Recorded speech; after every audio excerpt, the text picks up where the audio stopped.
누가복음 2장 8절부터 11절까지 하나님의 말씀 봉독하도록 하겠습니다. 다 같이 함께 봉독합니다.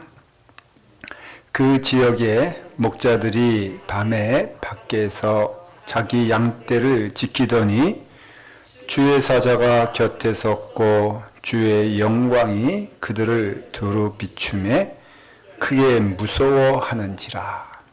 천사가 이르되 무서워하지 말라.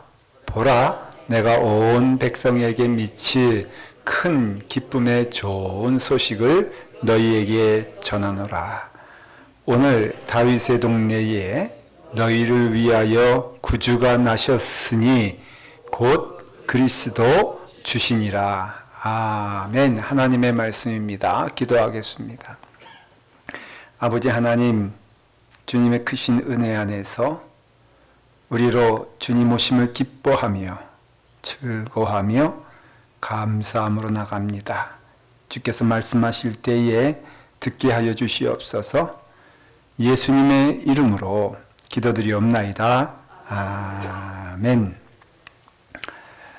성탄의 시간입니다. 주님 오심을 기뻐하며 또 고대하며 또한 주님께서 주시는 크신 은혜 안에서 큰 축복이 임하기를 바랍니다. 크리스마스가 손꼽아 기다리던 때가 언제입니까? 여러분 기다리십니까? 왜 크리스마스를 기대하고 기뻐합니까? 선물을 받기 때문에 그렇습니다. 선물 받으면 얼마나 좋습니까? 크리스마스를 아주 고대하는 어린 아이가 있었습니다. 꼬마였죠. 왜냐하면은 그 소년의 부모님이 말하기를 크리스마스 때가 되면 산타 할아버지가 온다. 산타 할아버지가 오는데 오시면서 선물을 준비해 주시고 선물 주실 거야. 그러면서 그 부모님이 한마디를 더 했습니다. 산타 할아버지는 착한 아이에게 선물을 주신단다. 착한 일 많이 해야 돼. 그렇게 말했습니다. 이제 기다리던 크리스마스가 되었습니다. 오늘 밤이 되면은 이제 산타클로스 할아버지가 오셔서 선물을 주실 거예요.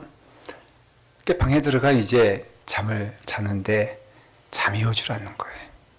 왜냐하면 이 아이가 평소에 말썽꾸러기였거든요. 그래서 아무리 생각해도 자기는 선물 받을 자격이 안 되는 것이 착한 일을 아무리 생각해도 말썽만 피웠지 하나도 착한 일한 게 없는 것입니다. 자신이 알아요. 그러니까는 이제 다급한 마음이 생겼습니다. 산타크로스가 우리 집에 안 오면 어떡하나 하고 이제 주님께 기도를 하기 시작했어요. 일어나서 기도하기를 하나님, 새해부터는 정말 잘할게요. 그러니까 이번 한 번만 선물을 꼭 주세요. 제가 약속할게요. 새해부터는 정말 착하게 살겠습니다. 하고선 이제 자리에 누웠는데 또 잠이 오질 않는 거예요. 불안한 마음이 가시질 않아. 아무리 생각해도. 그래서 하나님께 또 기도하기 시작합니다. 하나님, 제가 아무리 생각해도 제가 별로 착한 일 한 게 없는데 그러면 50%라도 좀 주세요. 라고 하면서 이제 하나님과 딜을 하기 시작한 것입니다. 누웠는데 또 잠이 안 와요. 그래서 또 일어나서 또 기도했습니다. 하나님, 정말 제가 이런 말 안 하려고 했는데 하나님 꼭 부탁드려요. 하나라도 주세요. 그래서 이제 산타 할아버지한테 꼭 말씀해 주셔서 나 말썽만 폈긴 해도 그래도 하나님께 간절히 기도하니까는 선물 하나만 주셨으면 좋겠어요. 근데 불안한 마음이 가지질 않아요. 누웠는데 잠이 오지 않아요. 그래서 할 수 없이 벌떡 일어나가지고 집 밖을 나갔습니다. 그 건너편에는 성당이 있었거든요. 그 성당에서 이제 그 마리아 상들이 이렇게 있잖아요. 그런데 큰 것도 있지만 요만한 것도 있더라고요.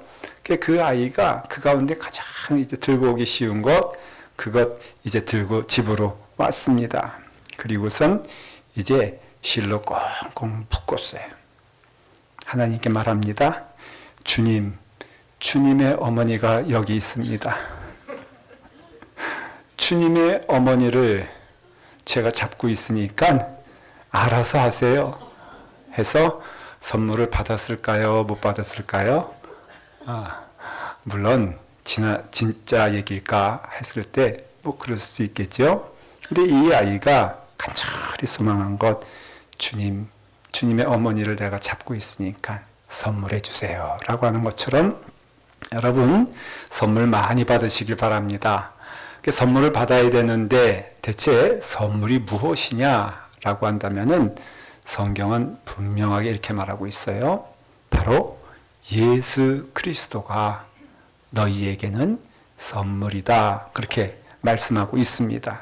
특별히 에베소 2장 8절을 보면 참 은혜가 되는 말씀이요. 너희는 그 은혜로 인하여 믿음으로 말미암아 구원에 이르렀으니 이 구원받음은 바로 너희에게서 난 것이 아니요 하나님의 선물이다. 그렇게 말씀하고 있습니다.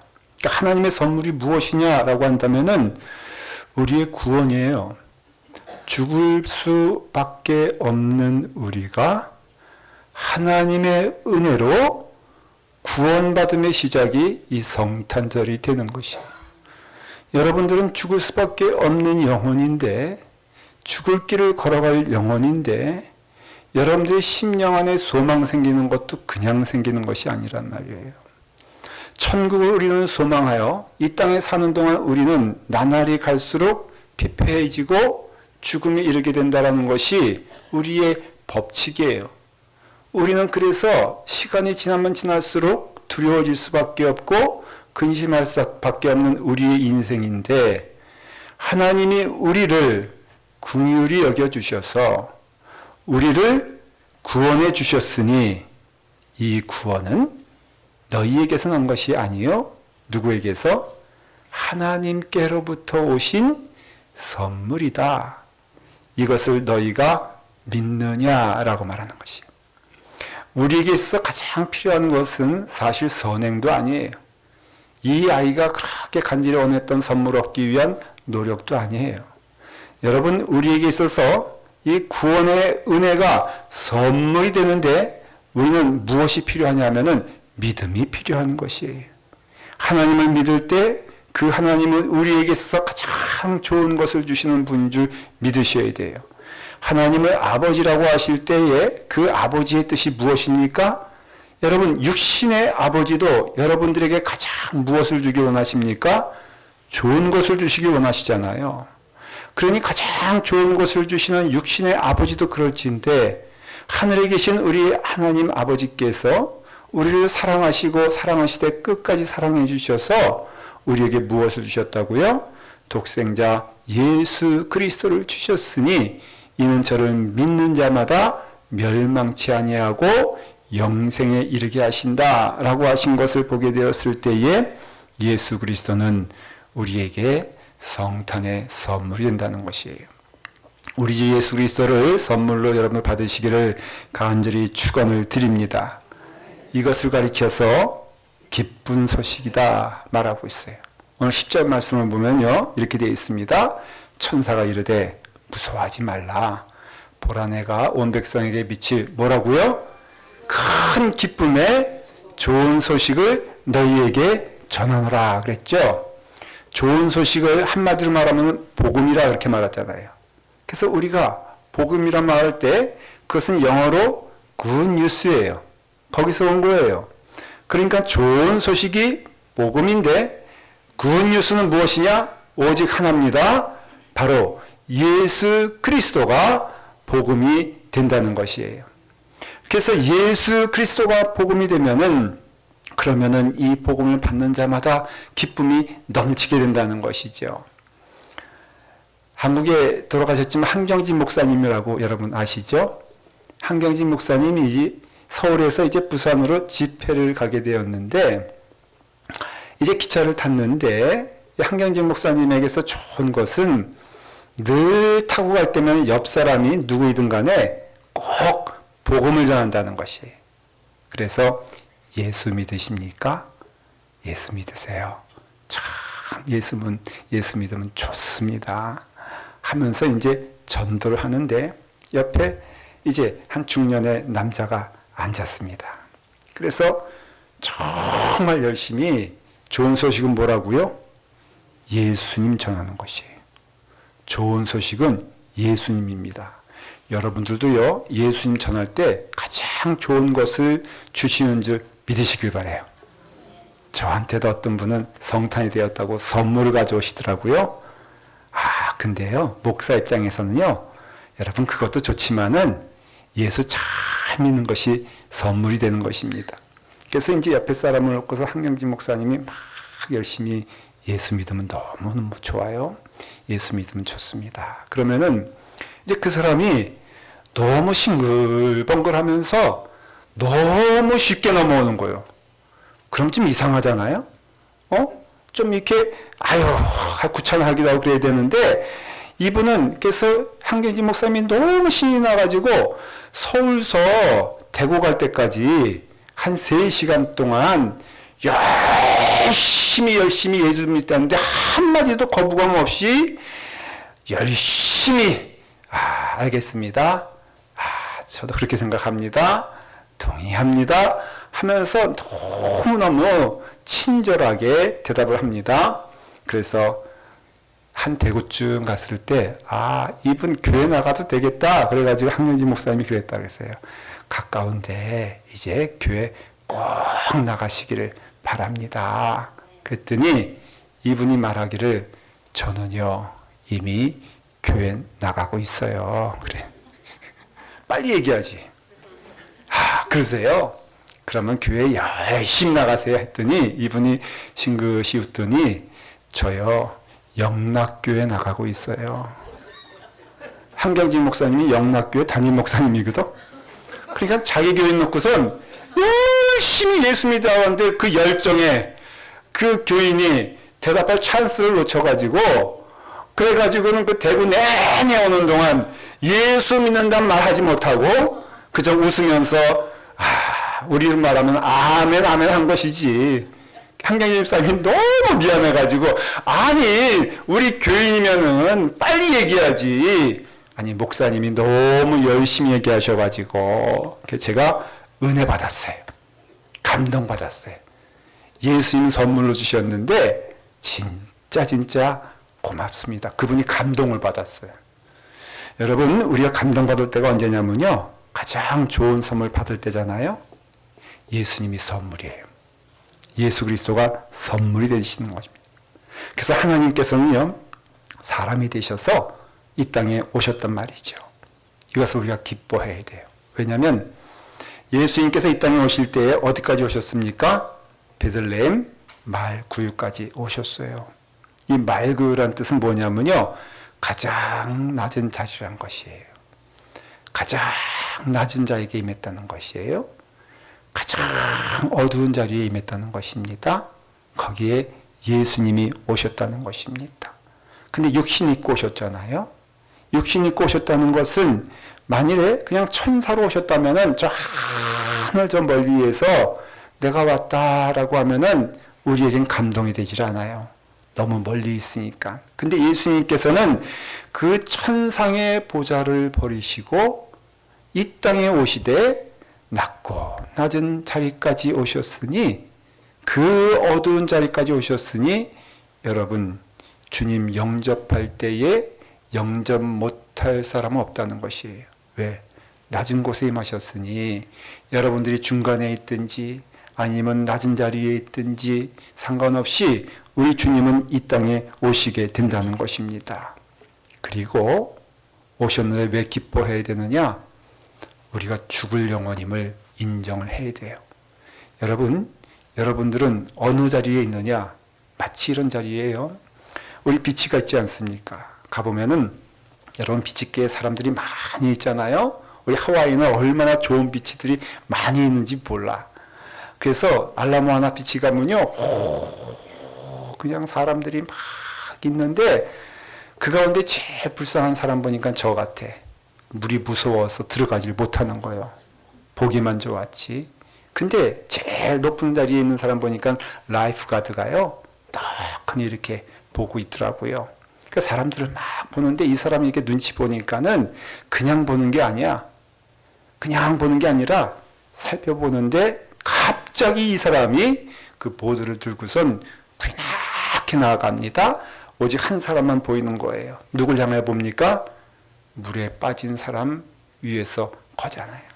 이 사람이요, 비치가에서 멀쩡히 선탠하고 있는 태양 즐기고 있는 사람에게 가서 나왔소 하지 않습니다. 죽어가는 사람을 위해서 갑니다.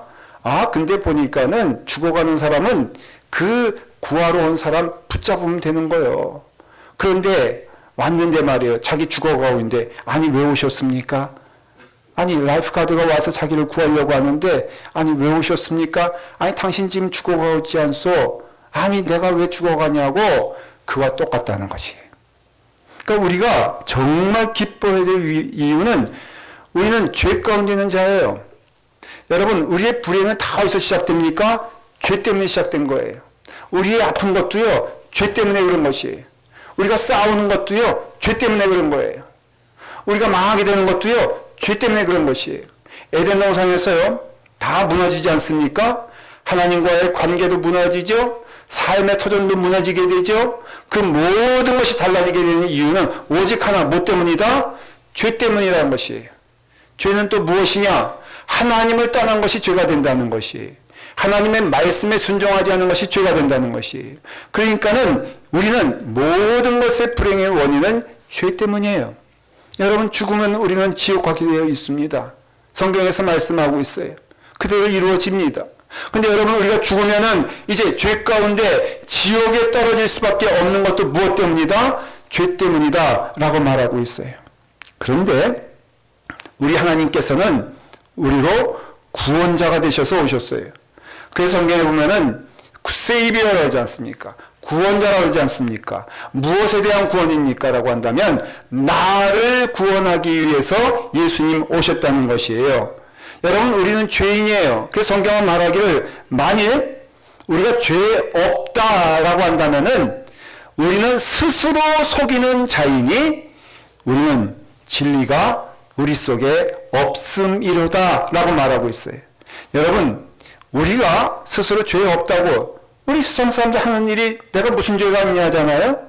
근데 우리의 마음의 소리, 양심의 소리, 영혼의 소리는 말합니다. 우리가 죄 가운데 있음을 인정할 수밖에 없다는 것이에요. 그래서 구원에 이르는 첫 번째 역사는 먼저는 하나님께서 우리에게 예수 그리스도를 보내시어 우리를 구원시키는 일이지만은 우리에게 있어 첫 번째 일은 무엇이 되냐면은 우리의 죄를 인정할 때 구원의 역사가 일어나게 된다는 것입니다. 여러분, 죽을 수밖에 없는 우리 영혼을 살려달라고 우리가 부르짖을 때에 구원의 일이 일어나게 된다는 것이에요. 여러분, 가정이 망하게 되었잖아요. 하나님께 나오셔야 돼요. 하나님께 부르짖어야 돼요. 우리 자녀가 잘못된 길을 가고 있잖아요. 그러면요, 하나님께 나와야 됩니다. 하나님께 부르짖어야 돼요. 그 아이를 주님의 은혜 안에서 감동시키고 변화시킬 수 있는 능력은 내게 있는 것이 아니라 아무리 내가 그를 사랑한다고 하여도 사랑할지언정 그를 구원시켜 줄 수는 없다는 것이죠. 나의 걸음에 있어서도 여러분, 우리가 죄가 없다고 말하는 그 순간 이 크리스마스의 은혜와 기쁨은 우리 가운데 임하지 않을 것입니다. 여러분, 우리가 죄인 되어서 그래서 모든 사람이 죄를 범하였기 때문에 하나님의 영광 가운데 거할 수 없으니 너희는 곧 죽을 자니라 라고 말하고 있는 그 말씀 가운데, 그러면 그 죽는 자리에서 기쁨의 자리, 은혜의 자리로 가기 위해서는 오직 하나, 여러분, 믿음으로 우리 주 예수 그리스도께서 오심을 기뻐하며 즐거워하게 되었을 때에 그 구원의 역사가 임하게 된다는 것이에요. 보라, 처녀가 잉태하여 아들을 낳을 것인데 그 이름을 임마누엘이라 하리라. 그는 번역한즉 하나님이 우리와 함께 하신다라는 것이에요.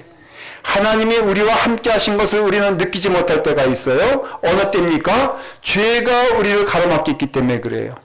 그래서 우리가 하나님의 은혜 안에서 기뻐하며 하나님을 찬송하는 길은 우리의 죄를 고백하고 주여 나를 도우소서, 나를 구원시켜 주시옵소서, 나를 은혜 안에 거하게 하여 주시옵소서. 우리가 기도하고 간구할 때에 여러분, 죄의 싹은 사망이지만 하나님께 나아갈 때마다 생명의 역사가 우리 가운데 임하게 되며 복된 우리 은혜 가운데 주님을 기뻐하며 즐거워하는 은총의 자리가 우리 가운데 임하게 된다는 것입니다. 여러분, 우리의 마음을 하나님께 드리는 은혜가 있기를 간절히 바랍니다. 죄인 모습이지만은 하나님께 나아갈 때마다 은혜가 되는 것이에요. 제가 어릴 때에 이제 저녁이 되면은 저희 형님, 한 3살 차이 나는 형님과 늘 저녁이면 같이 있었어요. 부모님은 없었어요. 부모님이 돌아가신 게 아니라 부모님이 목사님이었기 때문에 저녁이 되면 신방을 가셨어요. 거의 이제 신방을 가시면은 저희 형님과 저만 남아가지고는 집안에서 뭐 부모님 없을 때 뭐 하겠어요? 열심히 놀지. 그래서 막 노는데 저희 아버님이 좀 아끼시던 꽃병이 이렇게 있었는데 그것을 저희가 떨어뜨렸어요. 그래가지고 깨졌는데 다행인 것은 다 깨진 것이 아니라 이렇게 밑에 그 조그만 그쪽이 이제 금이 생기고 조각이 나가지고 그 부분만 떨어진 거예요. 아찔했지만은 저희 형님과 딱 보니까는 이거 아버지 속일 수 있겠다라는 생각이 들었어요.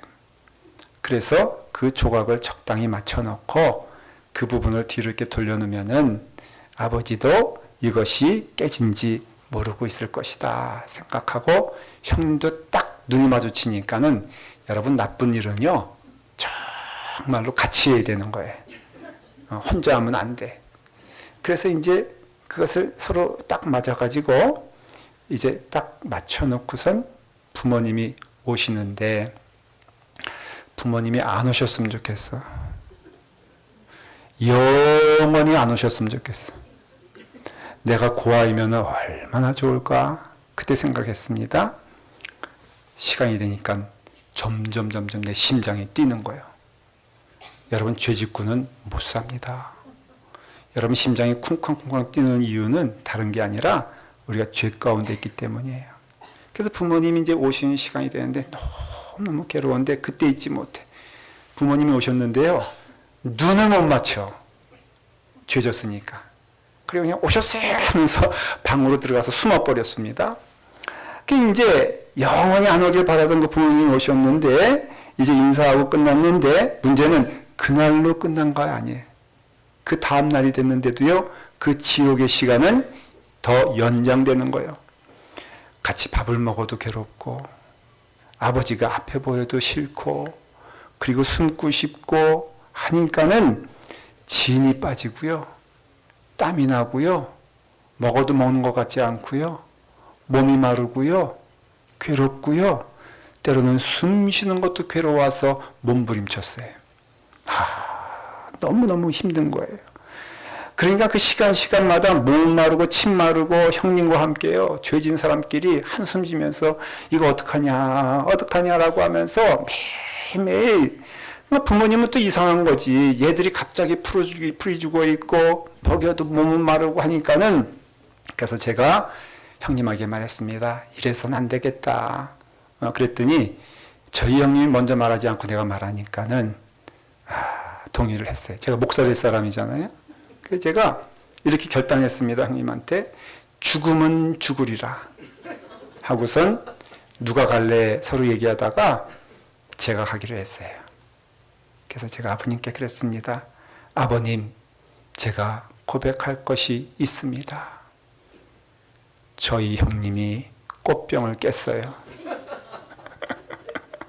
나는 안 깰려고 그랬는데 근데 저희 형님이 꽃병을 깼어요. 누가 깼어? 내가 깼어요. 그랬는데 저희 아버지가 이렇게 보고 있더니 마치 기다린 듯이 그래 괜찮아, 걱정하지 마, 다 용서해 줄게. 너무 순순히 마치 기다렸다는 듯이 저를 용서해 주신 거예요. 근데 알고 보니까 아버님은 그 다음날 아셨어요. 그걸 모르시겠어요? 그 아셨는데도 이제 그 다음에 문제가 뭐냐면은, 아니 그 아들들이 용서를 빌어야지 용서해 주지. 용서를 해주고 싶은데 그거 괜찮다라고 말하고 싶은데 저 아들들이 그렇게 고백하지 않으니까는 아니 그런데 멀쩡하게 아버지가 너 용서해 줄게 말할 수 없잖아요. 그러니까는 아버지도 말씀하시길 나중에 그 시간도 나도 괴로웠다는 거예요. 너희도 괴로웠지만은 그것을 보고 있는 나도 괴로웠다는 것이. 그래서 언제 오나 참 맞는 말씀이요. 그 집 나간 탕자가 집에 오기까지 아버지가 그 용서해주고 싶어가지고 용서하려고 그 동구밭 그 밖에서 늘 기다리던 말씀 주님께서 말씀하셨잖아요. 마찬가지로 저희 아버지께서 말씀하시기를 너희가 언제 나에게 용서하기를 올지 기다리면서 기다렸다는 것이. 그래서 자녀들이 와서 용서를 비니까는 정말 내가 용서할 수 있어서 참 감사하다라고까지 하셨어요. 여러분 맞는 말씀입니까? 하나님께서는 지금 이러신다는 것이 우리에게 은혜를 주셔서 용서의 은총을 주시고 우리를 자녀 삼아주시는 축복을 주시는데 그 시간이 언제냐? 이 성탄의 시간이 된다는 것입니다. 여러분 염려하거나 근심하지 말고 하나님께 나오는 여러분 되기를 간절히 축원을 드립니다. 그 다음에 주시는 은혜가 무엇입니까? 하나님과 더불어 화목하게 되어서 우리가 기뻐해야 될 이유는 이제는 두려워하는 우리가 아니라 근심하는 우리가 아니라 하나님의 자녀 되어서 늘 기뻐하며 즐거워하며 감사함으로 나갈 수 있는, 그래서 우리의 삶이 온전히 달라지는 것을 경험하는 것이 이 성탄의 시간이 될 것을 믿으시길 바랍니다. 예수님 함께하면 얼마나 좋은 줄 아십니까? 주님이 함께하면 얼마나 기쁜 줄 아십니까? 주님의 말씀이 우리 가운데 임하게 되었을 때 얼마나 큰 축복이 되는 줄 아십니까? 하나님 우리와 함께 하신다는 것이, 동행하신다는 것이. 한 집사님이 있었어요. 너무 집이 힘들어가지고 고통스러운 나머지 하나님 저를 빨리 하나님 나라로 데려가셨으면 좋겠어요 라고 간절히 기도하는 사람이었습니다. 내일이라도 좋으니까 하나님 나 우리 집안 이거 보고 싫으니까 나 정말 빨리 데려가 주세요 라고 했을 때 정말 주님이 나타나셨어요. 그래서 이렇게 말씀하십니다. 내 소원대로 들어줄 텐데 그 전에 내 부탁 하나 들어다오. 내가 세 가지를 말할게. 첫째는 내가 죽으면은 장례식이 벌어질 텐데 그 집에 오는 사람들을 위해서 잔디도 좀 깎고 집안 청소도 해서 좀 깨끗하게 만들어놔라. 그렇게 예수님께서 말씀하셨다는 것이에요. 두 번째는 내가 떠나면은 자식들이 너로 인해서 마음에 많이 아플 텐데 너가 떠나기 전에 자식들을 많이 좀 사랑해주고 할 수 있거든 많이 안아주고 그렇게 해보아라. 그리고 마지막에 문제가 이 남편이거든요. 그 남편에 대해서 이렇게 씁니다. 너가 좋은 아내였다고 추억할 수 있도록 혹여 사흘만 너에게 시간이 있다면은 사흘 안에 네 남편을 정말 그 남편이 너를 좋은 아내로 추억할 수 있도록 사랑해주고 안아주고 손잡아줘 봐라 그랬습니다. 그러니까 이제 사흘 남았다라는 마음으로 이제 잔디도 깎고 아이들 이제 사랑하는 마음 표현하고 특별히 그동안 많이 어려움이 있었던 남편에게 이제 사랑하는 마음으로 안아도 주고 또 손톱도 붙잡아주고 좋은 남편이다 라고 하면서 이제 사흘을 지냈어요. 주님께서 오셔서 이제 너 가야 될 시간이다 라고 했는데 이 4일 동안에 그 일하면서 이 집사님의 마음이 바뀌었어요. 있어 보니까 있어 볼만 하거든. 사랑을 주니까는 집안이 달라지거든. 그전에는 내가 왜 사랑 못 받고 왜 당신이 이러냐 그럴 때는 이 집안이 그렇게 지옥 같더니 내가 사랑을 주니까는 이게 변하고 사랑을 주니까는 기쁘고 사랑을 주니까는 이 자리가 참 좋네. 그래서 예수님께 부탁했습니다. 예수님 제가 잘못했어요. 제가 하늘나라 가겠다는 거 좀 연기하면 안 돼요? 여기 너무 좋으니까는 여기 있다 갈래요. 예수님 오시면서 그러셨어요. 거봐. 예수님의 마음으로 너가 함께 있으니까는 천국으로 변하지 않냐. 그때 그 집사님이 이런 고백합니다. 주님이 함께 하시니 참 좋네요. 주님이 함께 하시니 참 기쁘네요. 성탄의 은혜는 우리를 죄인에서 구원하여 주셔서 하나님의 자녀 삼아 주신 것뿐 아니라 그 하나님께서 나를 인도하시는 인도자가 되시고 목자가 되시고 또 구원자가 되시니 우리가 그 안에 거할 때마다 하나님이 지혜도 주시고 언어도 주시고 또 손과 발도 주시고 해서 우리로 하나님의 길을 걸어갈 수 있는 은혜의 자리까지 가게 하신 이 축복의 자리에 여러분 다 동참하시기를 간절히 축원합니다.